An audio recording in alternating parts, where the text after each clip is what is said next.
Hey, everybody, welcome back to this week's episode of Pro Talk, where I talk with people in my life who are really good at whatever they do. They're a pro, they're an expert at whatever they do, and maybe their job, their hobbies, their passions, their careers, whatever it may be.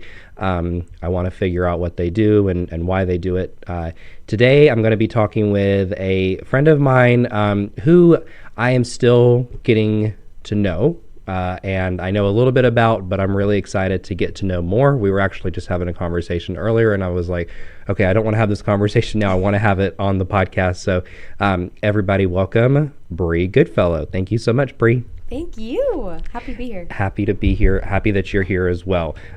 So I want to talk with you about your job, your passion, your career, but I always like to ask my guests, just tell me a little bit about yourself, you know, where you grew up, who kind of influenced you, helped you become who you are, and we'll start there. Such a hard question. That's the hardest question. Right off the bat. Yeah. How do you explain who you are, right? Well, I grew up in East Cobb, Marietta, Georgia. Same as Zach Goodfellow, who hangs out here at North River. So grew up around there. My whole family's from New York, so I moved from New York as a young kid, and then grew up mostly in that area. And with what I do now, I'm a functional health coach now. Okay. And not everyone knows what that means when I say that. They're like, I don't even know what that means. I'll tell you in a minute. Yep. But growing up, I was a super picky eater. I was a picky kid in general. Okay. I ate 5 foods total. Okay. Yeah. It's all I would. Dinosaur chicken nuggets, very specific. You have to. Yeah, it has to be dino shaped. Yeah. And hot dogs, pasta, Italian. Yeah. So, you know. Yeah, you have to. Yeah. Yep. The only vegetable I ate was corn. Okay. And I think I drank apple juice. And that was about it. Can I tell you, maybe a week or two ago, I came home from work and I was so tired I didn't want to cook anything, and I had the most childish dinner. I had dinosaur chicken nuggets, Kraft mac and cheese, and apple juice. That was my dinner. Dinner of kings. And I was like, wow, I am a 25-year-old man eating like a 5-year-old. Hey, and I'm completely okay with that. Sometimes it hits, you know? Yeah. it hits on a spiritual level. Yes. I had a bunch of like grown-up food that I could have made, but I was like, you know what? I just want some dino nuggets with honey mustard, Kraft mac and cheese. It's easy to make. And get me a bottle of apple juice. I have some chicken nuggets still in the back of my freezer right now. Like, they're always going to be there, you know, just in case. Just in case. Break glass. Yes. That's a backup meal. So yeah, I was a super picky eater, and I was always a tomboy, so I was always climbing trees or doing something. And I was that kid that liked everything. I got into everything. I was never bored, and I wanted to be good at everything. I wasn't good at everything, but I wanted to be good at everything. Well, that's a good quality to have. You're always willing to try things. So it's weird the way things kind of went about, because I was an athletic kid growing up, but I was also very into arts and photography specifically. My grandfather taught me photography on his old film cameras. He was in the FBI, still is in the FBI. Oh, wow. And he was given film cameras to shoot like in the field, you know, photograph in the field. And so like he was just very passionate about it. He became an amateur photographer, and it was beautiful stuff. He still has it. And so I was always fascinated by that and really latched onto that, like old school black and white film. And so I went, graduating high school, I went to art school. Okay. I went to SCAD in Savannah, so Savannah College of Art and Design. I went there for 1 quarter. They did quarter systems. Sure. And then I moved back to the Atlanta campus the remainder of the time. And I majored in photography there. Awesome. Yeah. So, the type of I was in the dark room. Yeah. Like doing the old school. And I even had, you know what a large format camera is? Yep. I had that. I had like the hood. It looked like Ansel Adams out in the mountains. That's amazing. It was pretty epic. Oh my gosh, that's so cool. See, I didn't know any of this stuff. This is great. This is great. Yeah, and that was fun. But like, I think to kind of get to where, answer your question to how I got to where I am now. When I got into college, though, that was about like where I hit my lowest point in my health, probably. Okay. In all aspects. Sure. I mean, the SCAD itself was a very cutthroat school. Okay. the first day of one of my first classes, I remember sitting down and everyone's excited and they're like, oh yeah, this is so cool, we're in college, whatever. Yeah. And then the teacher goes, okay, look to everyone on your left, and we're all like saying hi. Look to people on your right, shake their hand. They're like, now understand, they're your competition when you get out of here. Right. And just point blank. So they went from fun to like beast mode, go now. Kind of like the Grey's Anatomy. You walk into the lab and you're like, see everything, look at everything, get to know your people, but also they're your enemies. It changed the vibe really quick. And, you know, I think what happened for me was loneliness really set in. I went to a school where I knew nobody. Okay. I wasn't at home. I was living alone, especially when I was in Atlanta. I was kind of in a sketchy part of Atlanta. Sure. And I was just alone all the time, and they were on quarter systems because they said if you're going to be a creative professional, you have to work on timelines when you don't feel like being creative, and you have to produce and like meet the deadline. And they were very strict about that. And you had to, if you missed 4 classes, you immediately failed the class. Oh wow. Yeah, no, it was no joke. Jeez. So there was a lot of sleepless nights. I wasn't feeling myself well, and that was really when, in a chaotic environment, a toxic environment like that, I looked for control. Okay. So that is when eating disorders developed. Okay. So that was the only thing I could control was my food, when everything else felt out of control. Okay. And when going into that is when anorexia set in, and I just became hyper fixated on like calories and how much I was exercising. Just everything went to an extreme really quick. Sure.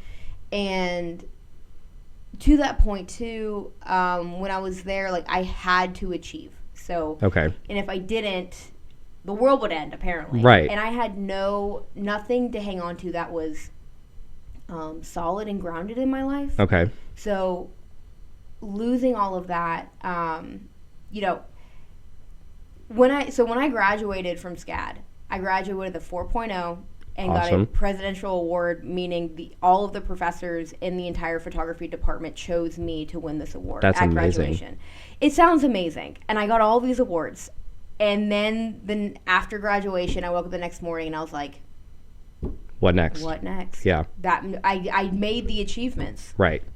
But who am I now? Who cares? Right. And I had no idea what to do with my life. Well, but it's funny because the world kind of like conditions people, especially like early 20s, mid 20s, like you have to achieve everything. Like you will find happiness if you can have the best career, win all the awards and all that kind of stuff. And at the end of the day, you kind of realized this is really meaningless. Is what I'm kind of getting, is what I'm hearing. If you kind of were like, okay, yeah, all these awards are nice, but at the end of the day, it's just that it's nothing to fixate on. Mm-hmm. So I find that really interesting. Well, yeah, and I think for me, I got into this place of I had to prove something. Mm-hmm. You know, I come from a family that they're all in like law enforcement, or they went to the medical field or something, and I was like, I'm going to art school. I'm going to prove you all wrong that I'm going to do something with my life, you know? And, you know, so there were my lowest points when I was in college. I mean, there was a point where I was having suicidal thoughts, and I was completely lost in like what the point of it was, because I was like, okay, I'm getting all the good grades and I'm killing myself to get here and do these things and look a certain way, perform a certain way. And nothing was fulfilling. Right. And you know, at that point I had no relationship to the Lord. So I grew up Catholic, going to Catholic school and things like that. And, you know, I did like the religious instruction that you had to go every Sunday to be able to do your first communion, and did all the things. But there was no relationship there. And so I look back now and I see like, duh, obviously you fell out of control. Right. You know? Yeah. So, yeah, I was like, what am I going to do now? And at that point, when I graduated college, Zach and I started living together because he was about to graduate college as well. And Zach and I have been together for like almost 12 years now. So we started dating when we were 18 in high school. That's amazing. We've known each other since we were 12. Oh my gosh. In middle school. That's crazy. Yeah, so we go way back. So he's a big part of this story. Yeah. Not just he's a part of all of it. But And we were living together, and when we started living together, that's when I started to see what it's like. So Zach's a type 1 diabetic. Okay. And so that's an autoimmune condition where his pancreas does not work. Right. And Zach is your husband. Zach is my husband. For everybody, yes. He's the cutie on stage who sings at North River. Anyway, so, and when we started living together, I saw really up close how certain foods and his sleep and things would affect his blood sugars, because we would see them in real time. Right. He would prick his finger, and, he could be 70 in his blood sugar glucose monitor, or he could be 350. Yeah. My brother has been diabetic since he was 6 or 7, around there, and he just turned 37. So he's dealt with the same thing for his whole life. Yeah. So I get it. It's a different perspective. It's a whole nother universe that that the people with that disease has to live in. 100%. And I don't think you can ever. And him and I really haven't talked about it, or because he's also like 12 years older than me, but I've seen certain things, and I've heard stories, and I know a lot of other people who have had it, and type 1 and type 2 and all that and all the things, and so it's unparalleled to what other people think it could be. I'm thinking about everyone's blood sugar all the time. Yeah. I'm just always like, it's something I started to do. Yeah. But I was where I was in this place of always wanting to be super thin and look a particular way. Mm-hmm. And that was my perspective of food. Then seeing it from another way, like, oh, well, food affects him completely differently, and he has different goals. Right. And that, I really started to question it sounds silly now. What's the purpose of food? Like, right. I was like, what? Like, when you change certain things, how does, what's the outcome? Right. The income affected the outcome. Right. And then at that point was right around when we hit lockdown for COVID, 2020. Okay. And so Zach and I were locked down in the same place for a while. Yeah. And that year we got engaged that year too. And that was the year where I just started to dig in, and I was at the time I started a business with Zach, and I was a graphic designer, and I was doing photography for people, and I was building websites. Okay.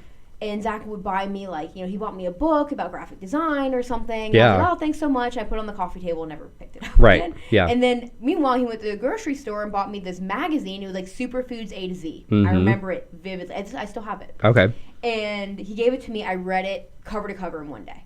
And that's so awesome. The next day he was like, hey, how's that graphic design book I got you? And I was like, oh, I haven't gotten to it. We're busy, And he's like, how was your superfood magazine? Making all the excuses. Yeah. And I was like, oh my God, dude, let me tell you about this book. And he was like, why don't you start to pursue this? I was like, and do what? Yeah. I was like, what do you want me to do with this? How do you make a career out of food that's not cooking, that's not like teaching, educate? Yeah. And I didn't know how to cook. Like, again, I grew up eating Dino Nuggets. Like, I didn't know how to cook anything. I barely made toast. Like, Zach had to teach me a lot of things. Hey. Toast and Dino Nuggets. Yeah, whatever, all right. Man. You gotta do what you gotta do sometimes. Yeah, and so I started to pursue that and just research what the possibilities were, and something came up around a health coach, and I started to dig into that and looked at these schools that offered these certifications to help coach people towards bettering their health. Yeah. On all different levels. And I didn't really know what that meant, but I was like, I'm down. Let's figure it out. At least just try it. That was the start of my first certification. Okay. I have several since then, but that's kind of where I went in. Okay, so going back, would you say Zach and maybe your grandfather who was into photography were those kind of people who influenced you, who helped you kind of get to who you are today? Or was there somebody like a teacher, a leader in somewhere that kind of influenced you and kind of helped move you around? Or I feel like there were lots of different people along the way. Okay. If I were to say just this one person, no. Okay. I think there were different people in different seasons. Right. For different parts. Absolutely. Of life. I love that. And it's funny to look back at my parents were always very supportive with whatever I wanted to do. Absolutely. They were like, oh, you're into this? You have a gift for it? Do it. Great. And they never said, my dad instilled in me, and my mom too, but my dad especially, you always show up on time. You could tie me to a chair and I will be on time. Yep. That is amazing. Always on time and being super respectful and just working your tushy off. Yeah. My mom too, she always showed that as well, and just being gracious about that. But my grandfather definitely encouraged the photography element, because it's just in the beginning when you're a kid and you can bond with with an adult figure so quickly on something, and they breathe that life into you, it's so impactful. Yeah. And I would say even like from a spiritual level, that I think back to this day was like I had a best friend, and her parents lived a very different lifestyle. I didn't understand. I always thought they were really weird. Right. But always so kind. And when I say weird, like they didn't drink alcohol, and like they just went to church on Sundays, and they were always so nice to me. Right. And like they just always invited me in, like no matter time of day. And now you look at it, oh, they were normal. Yeah. Oh yeah. 100%. Yeah. I was like, they were just good Christian people. Yeah. Like, and I look back at them and like this person, like we're not friends now, but I look back at her family and I'm so grateful for them. And so their impact on me as a young kid has impacted me now as an adult. Okay. Not the whole way through, but sure. I'm grateful to be able to pull that forward and understand. But they were there in your times to help you grow. Yeah, 100%. Yeah. Well, I love that. Mm-hmm. Okay, so jumping back into your career, I always try and make sure I get that out of somebody, just because one, it's kind of a way to thank those people. Yeah. They may watch this, they may not, I don't know. But I'm always interested in to hear, because everybody has a different person or a different group of people or whatever who influence them. It may be their parents, it may be a teacher, it may be a pastor, it may be a coworker, whatever. And so we're all different, and I like to find out who helped somebody become who they are, because nobody can do it on their own. No, and I think it's so layered. Like I can think of so many people at very different seasons of in my life. Yeah, that made huge impacts. And it's just funny because Zach, my husband, he has seen so many seasons of me. Sure. Like so many versions of me, and has still loved me through every version, and has always supported me through anything I wanted to do as well. And it's interesting. I'm very grateful that we've been together for as long as we have. Yeah. Because we've known each other since we were kids. Yeah. And now we're about to turn 30 next month. That's crazy. And it's really weird. That's crazy. It's really weird. So yeah, he's been a huge influence. That's amazing. So jumping back into the nutritionist and the whole long word that you said earlier, what you are, I don't remember that, but we'll get there. So you said that, you saw how food affects everybody in different ways.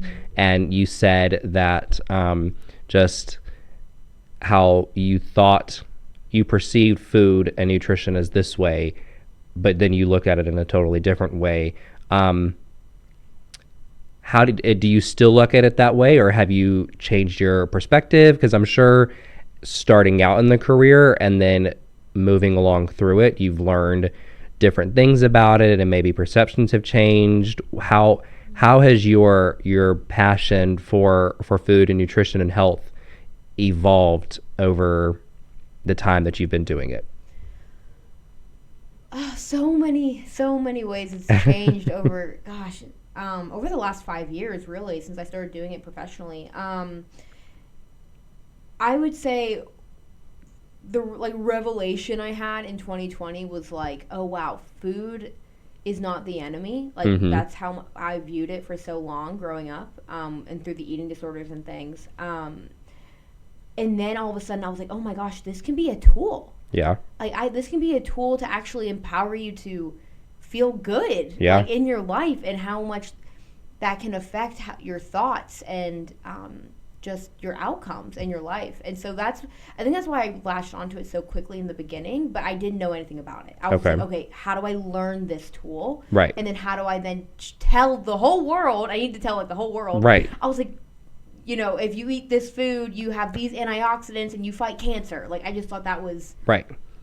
These secret keys, that no one told people about to unlock things. And I still feel that way and when I look at food, but just the deeper I got into understanding the incredible creation that is our human body, through the different education platforms and studies that I did, I was like, we are so perfectly created, and the Lord has given us everything we need right around us. Yeah. It's not complicated. No. And the Bible says so much about how to steward these bodies, like, Yeah. and with our food, and how to take care of ourselves on all three different levels. So Sure. I think in the beginning I was really leaning on like the physical of food. Right. But now where I'm at and how I work with my clients now is, yeah, we talk about actual food because that's like the way into the program. Right. That's the foundation. Because everyone gets that. Like, I know Yeah. how to eat, how we Yeah. want to eat, whatever. And, Yes.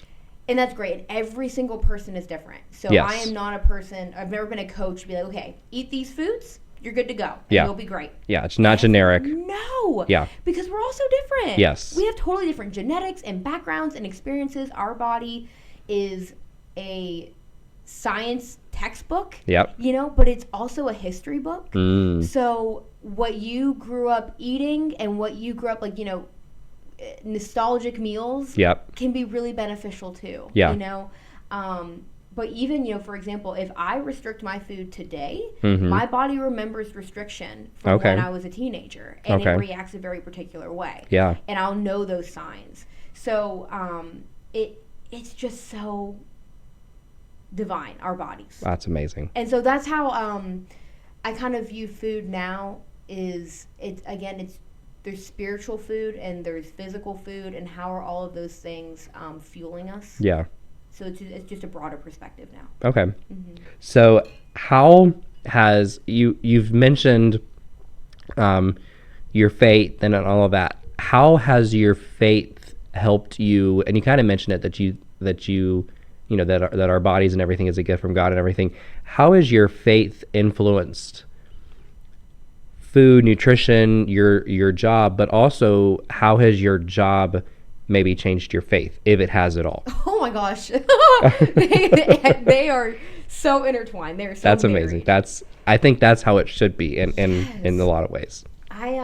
Because also too, with what I do, like, it not only impacts how I live my life personally, for my work isn't separated from how I treat myself to how I coach others. Mm-hmm. And I think there was a part years ago, like when I first started doing this, fitness is also very tied to this. Yep. And I was working at a gym. It was a multi-location gym called Strongside, and it's still there today. Yeah. But I was brought on to create their nutrition program for all their gyms, and so they have hundreds of members at this gym. It's like it's a functional fitness gym, so think like CrossFit-y, Mm-hmm. but not as intense. Okay. But in getting into that, I've always been very athletic. I've loved to move. But anything can be done in extreme. Yep. And we went there. Yep. But in doing that, what's anything good, like good nutrition, good, like, it's good to move your body. It's good to eat well. Anything can become an idol. Right. Absolutely. Anything. And even though they're good for you, Mm-hmm. you can cross that line. Yep. And I crossed that line. And where all of a sudden, like, good nutrition and exercise became the idols. Right. And then there was this pressure because I was creating a lot of content for those communities. Mm-hmm. You can find it on YouTube today. It was, it was like a whole thing. But what started to happen was the pressure of, like, again, I had to look a certain way. My body became like my business card. So there was a lot of pressure.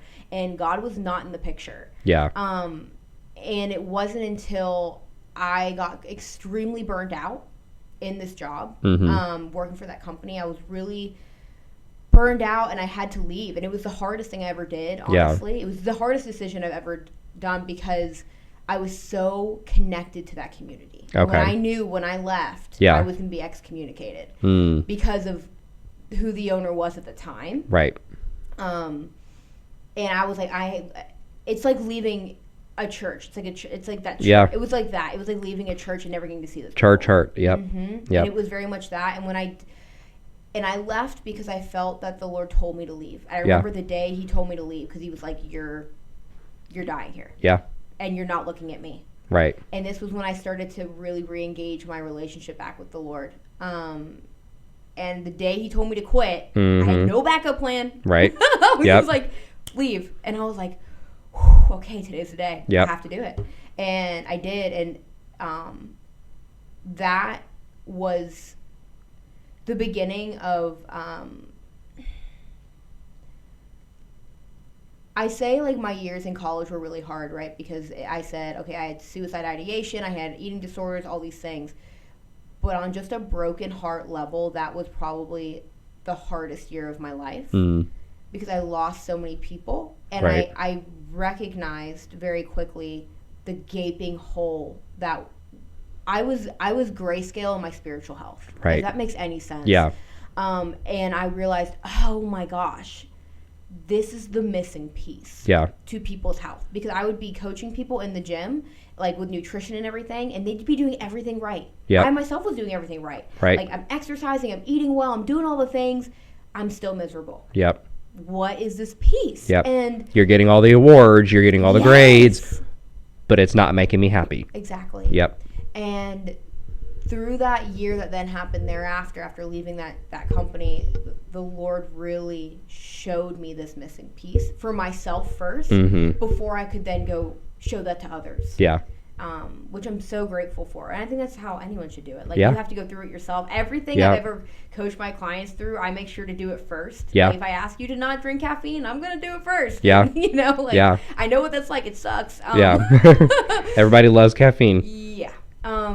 I know that was a really long-winded answer. No, you're totally fine. That answers your question. And like, how they're so intertwined, and that's how it then shaped my faith, because through that year, the parable of the 3 different soils really were really grounding for me. No pun intended. But I recognize, and I prayed, please show me these stones that are in my soil that's not allowing things to take root and that have to be rooted out. And there was a lot of trauma that I didn't deal with. That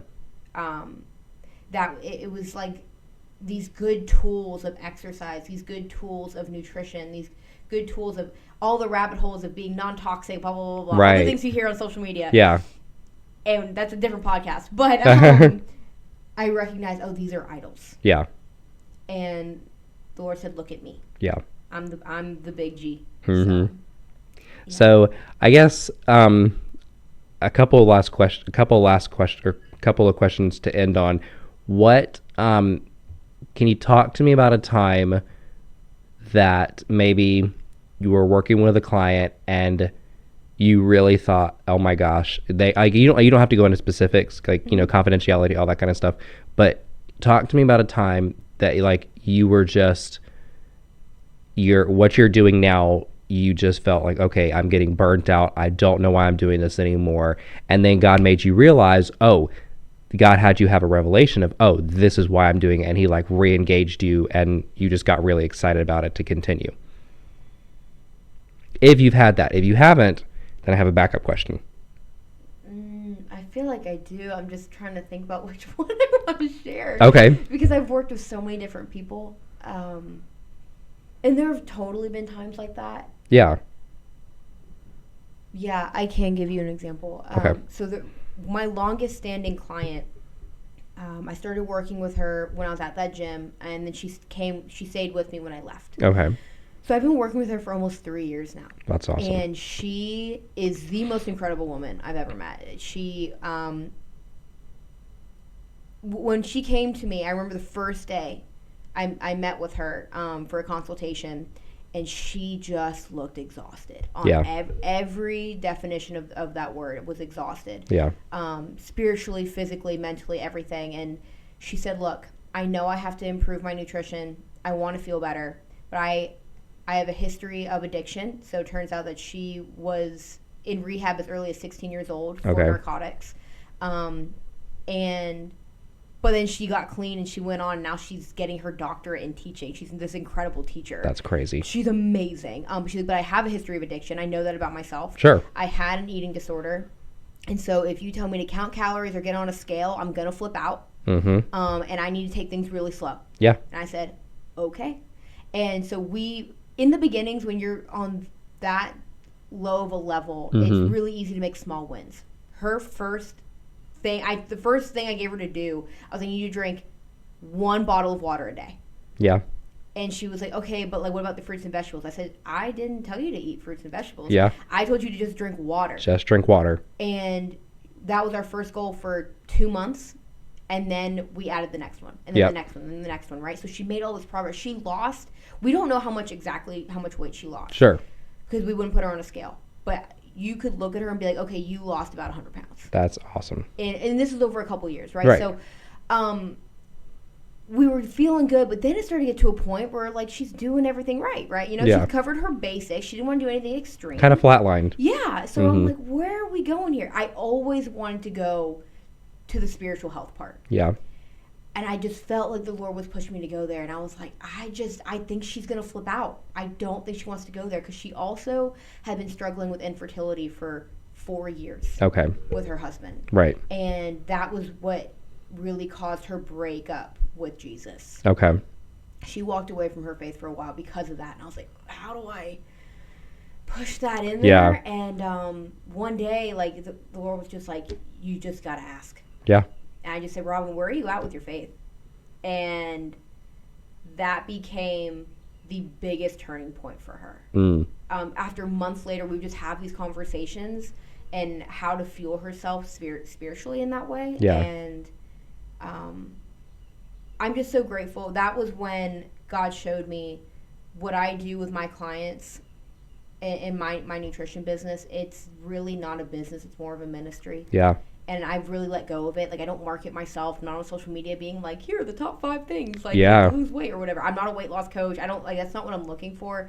The Lord said, like, people need to heal, and I want to use you as a vessel and just show up. That's amazing. And that's really where I started to realize, oh, it's not about me. Yeah.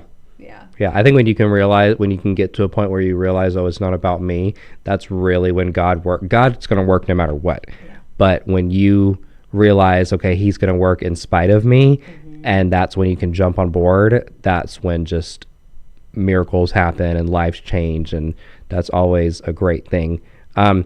So my last question is, well, my second to last question, what is, and you've kind of mentioned it throughout, but what is maybe 1 or 2 misconceptions that people have that you've heard about nutrition and food and mental health and all these things that you're just like, maybe they're a really like simple misconception, or maybe it's something that like is really deep and profound and everything, and that you just kind of like want to squash? I always give my people an opportunity to squash a misconception about whatever they can think of, just as like an outlet maybe.